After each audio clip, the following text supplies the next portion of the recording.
am the new generation of scary stories. It's time to retire the boring, emotionless voiceovers. With my voice and melody, you will experience the full spectrum of emotions. Subscribe if you like my videos, and also send me your scary stories to my email. And please indicate how you would like me to introduce you in the video. Good luck.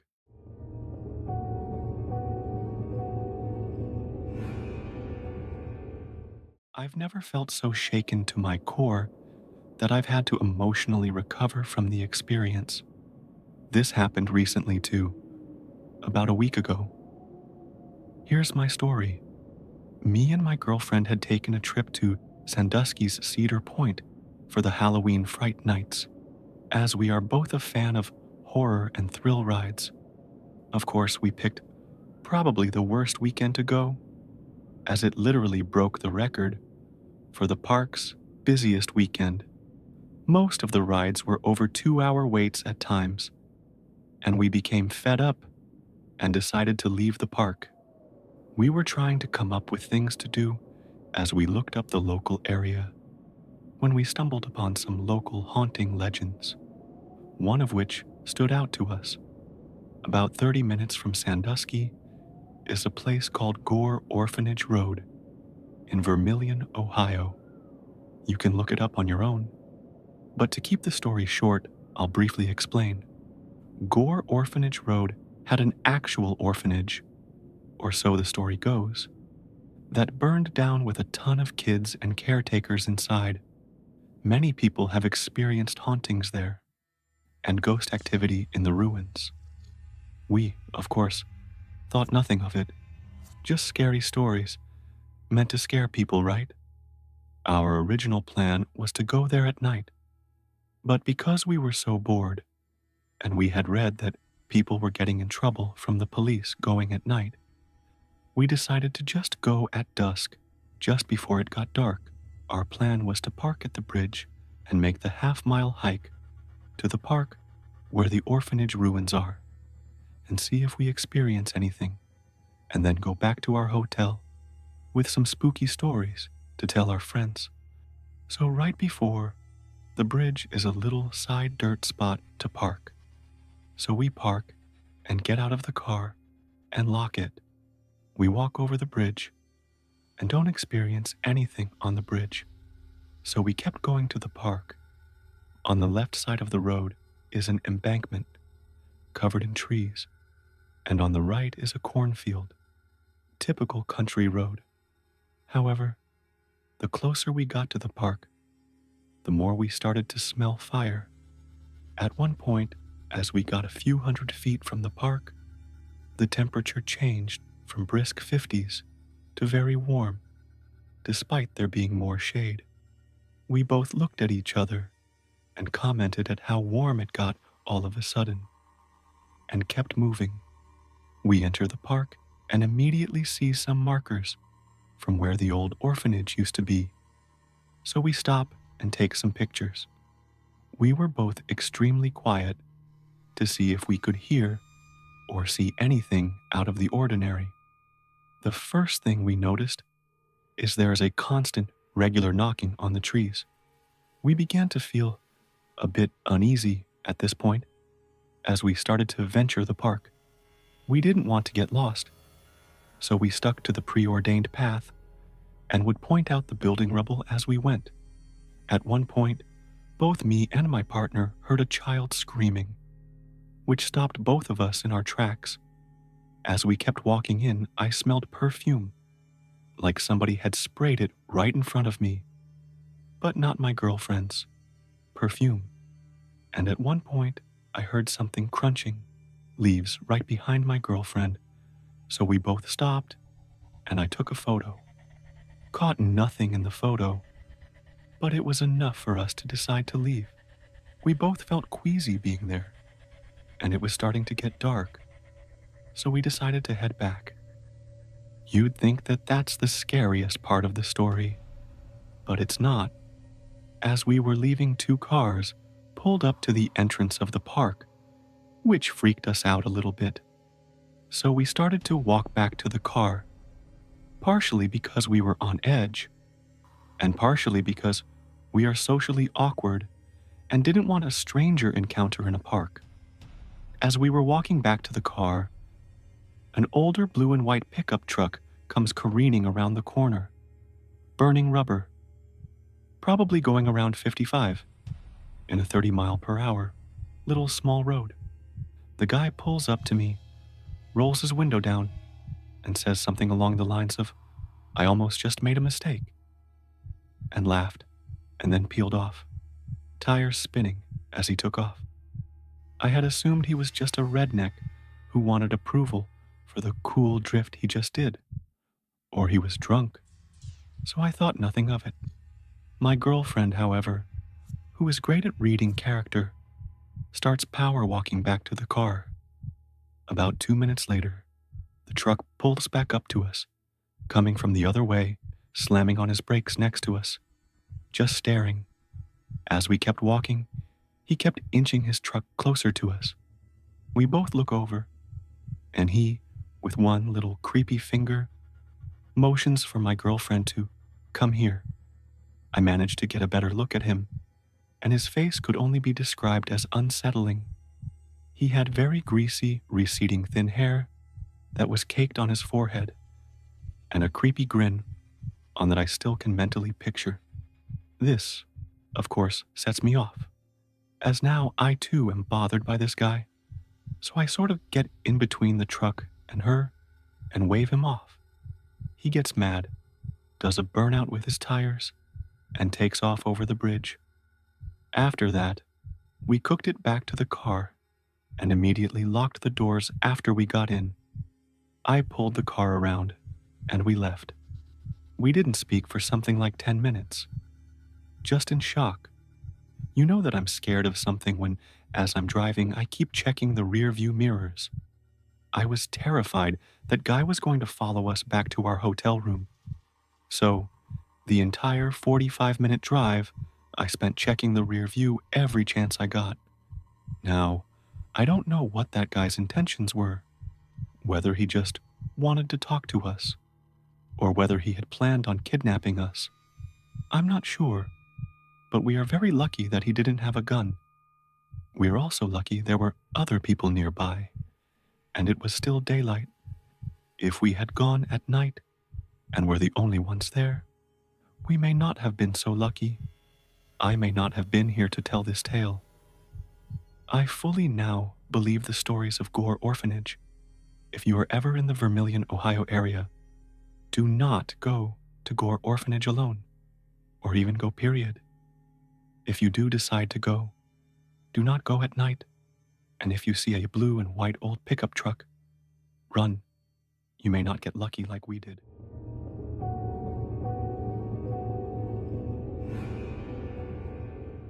This is long, so I apologize, but here it goes. I was working at Burger King my senior year of high school. This event happened sometime during the spring of 1993. I usually worked late on Friday and Saturday nights because the drive-thru was opened until 1 a.m. I was usually the last employee to leave. When it was time for me to go, my manager, Eric, would walk me to the door and watch me until I arrived at my car.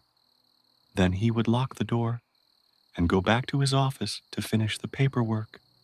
Well, this particular night, he told me he was behind and he was trying to leave because he had something to do. So he walked me out and asked if he could simply lock the door and run back to his office. You know, not watch me walk to my car. I told him this was fine. I was fine. No problem. That is when it all began. Eric opened the door for me. I walked out, yelled back, "Good night," and took off, walking to my car. I heard him locking the door. I looked back, and he was running to his office. We usually parked far away to give the customers the best parking spots, so I was walking for like 20 seconds when I heard a noise. It sounded like a plastic bag in the wind. I immediately thought I left some trash on the sidewalk. Maybe someone forgot to throw it in the dumpster. So I turned around and looked at the grounds surrounding the building. I saw nothing. I kept walking towards my car. I kept hearing the noise. So then I turned and looked up. I saw the strangest thing.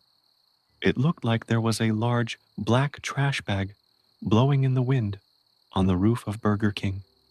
It looked like the bag was stuck on something.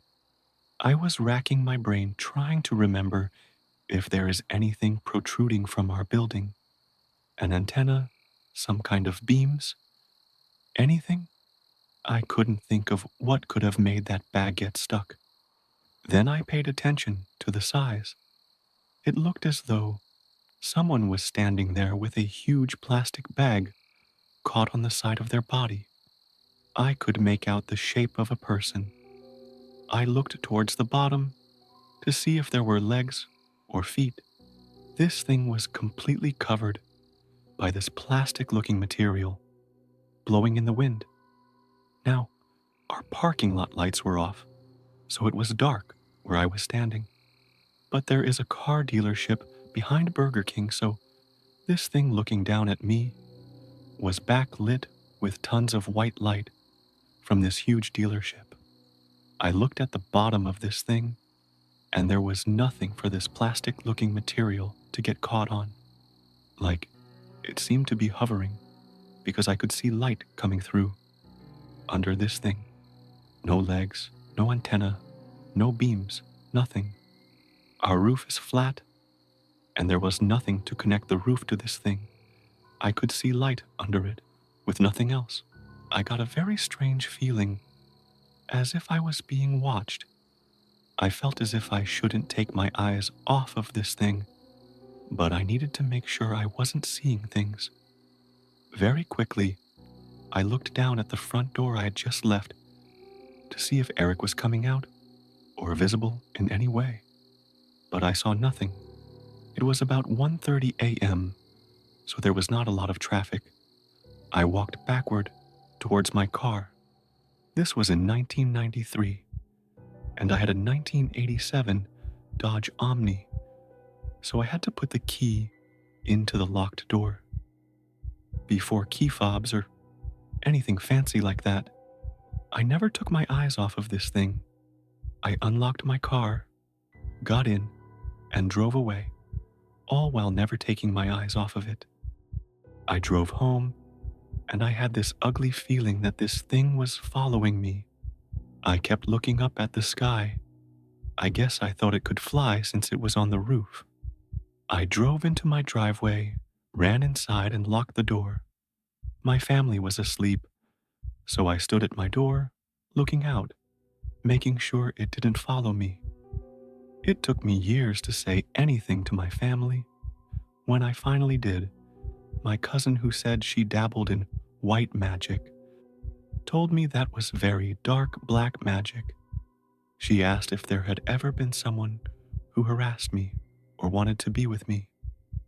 I looked at her and remembered another time. While working at Burger King, there was an older man.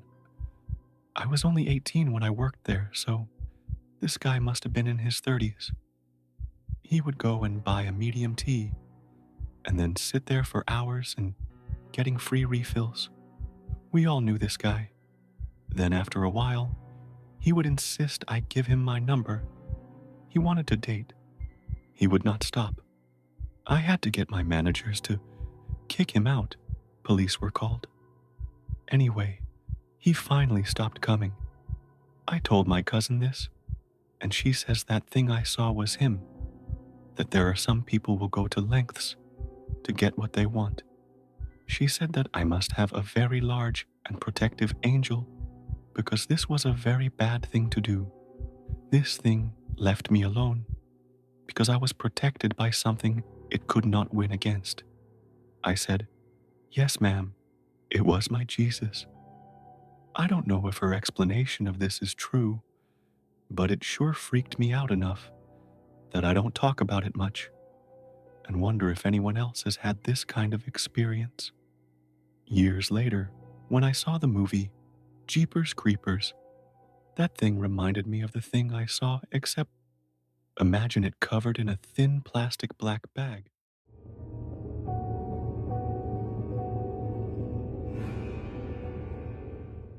and my friends used to go to this park our senior year of high school when we got our license. It was a woodland park.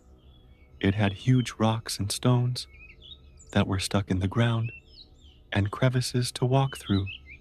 However, it also had a lot of big sand dunes in the very back of the park, far away from houses and roads. To get there from the entrance of the park takes about 30 minutes.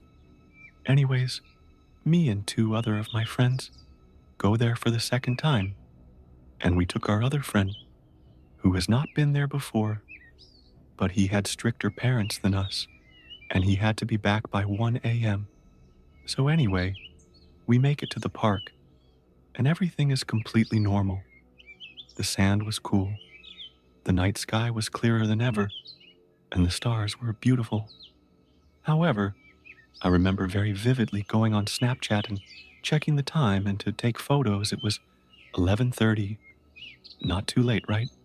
We decided to go deeper into the dunes, where there was this huge concrete block stuck in the ground with lots of divots in it.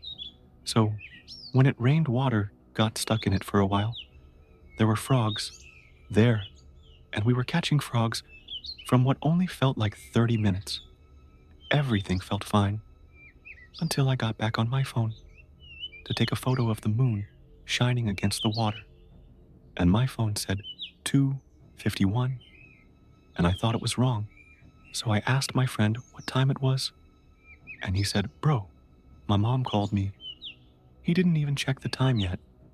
So I asked him again what the time was, and he said 2:51. They didn't think too much of it immediately, but I did because I knew we were not down there for that long. I asked him, why TF did you not pick up your phone when she called you? And keep in mind, he has an iPhone as well, and his phone vibrates and makes a noise when someone calls him, so there would have been no way he didn't notice.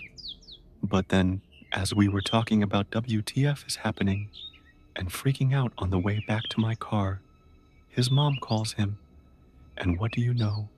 His phone goes off.